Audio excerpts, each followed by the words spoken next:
if we think back to probability, right? In probability, when you have separate events, you add them, right? What's the probability of getting 2 heads or 2 tails? You can't have, if you're flipping 2 coins, you can't have both of them at the same time. So you would add those probabilities. But what's the probability of getting 2 heads? Well, you need them together at the same time. You need the consonants and the vowels to make your word, right? So that's why I'm going to multiply these. What does that equal to? I don't really care, so I'm just going to leave that as it is, okay? So that leads me to part C. Now, here's a fun bit, right? For part C, how many of you, can I get a show of hands now? How many people have finished part C? Yep. What did you notice about part C that was interesting? Have you actually calculated the answers, right? Did the answer look familiar? Was it not exactly the same as part B? Right? Now, why should that be? Why should part C and part B actually be the same? Well, I wonder if I can draw it in a way that will kind of demonstrate to you, hopefully, why it's the same. Is it consonants or vowels first? I can't remember. Vowels first? Okay, how many vowels did we say we had? 4. Okay, so here's my drawing now for this next question, right? 4 vowels first. 1, 2, 3, 4. 5 consonants, right? Is this, I'm going to go a bit further, but is this enough of an argument for you to see why these 2 problems are the same? How are you going to fill in these numbers? You're going to fill in the numbers exactly the same way, wrong color, exactly the same way you did before, right? You're going to say, oh, 4, 3, 2, 1. That's how many vowels there are, but you've overcounted because of repetition, right? And then when you have a look at the consonants, you're going to fill them out in exactly the same way. 5, 4, 3, 2, 1, but you have overcounted and you have the same result, okay? Why should these be the same? Well, it doesn't matter where you've actually positioned them. You're still counting up the same number of possible arrangements within those setups, if you like, right? It's the same blocks, if you like. I've just kind of reshuffled them, okay? So, are you happy with A, B, and C? Are you okay with your brain? All right, now here's where the rubber really hits the road. Okay, again, I'm going to ask you to work a little bit, but for part D, here's what I want you to focus on. I want you to come with an answer, but I want you to come up with another way of restating the question that will get you to the same answer. I'll tell you right away, and probably Mrs. Lees can confirm for you as well. You can just check at the back of the book whether your answer is right. My question for you is, can you tell it another way that can help you arrive there?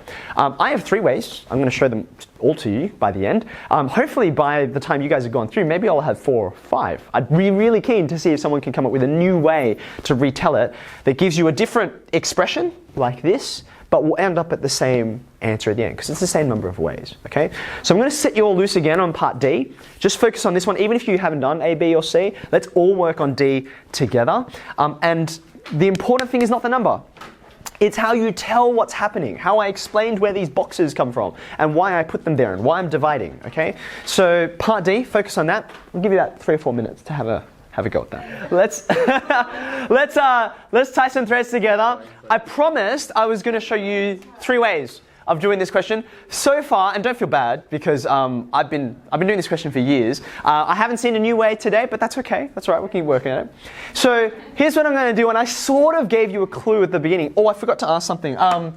This is part A, right? 9 factorial on 2 factorial to 2 factorial. You're arranging 9 objects. 2 are repeated. 2 are repeated again. I made a point to say I'm not interested in the number, but did anyone go ahead and work out the number? What was it? 90,000? 720. Okay, great. Just going to file that in the back of my mind.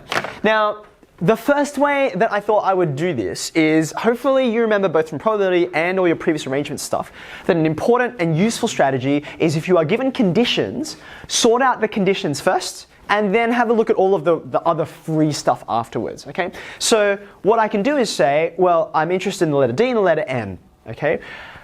I don't know where they are independently, but I know where they are in relation to each other. So I can think about different, and some of you have cottoned onto this already, different cases for where one of the letters could be, because that will fix where the other letters could be. So for instance, if I think about the first case, let's just put the letter D at the front, where it starts, right?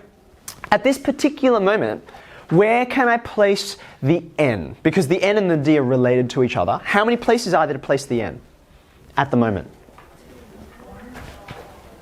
I had 9 slots. At least I counted 9.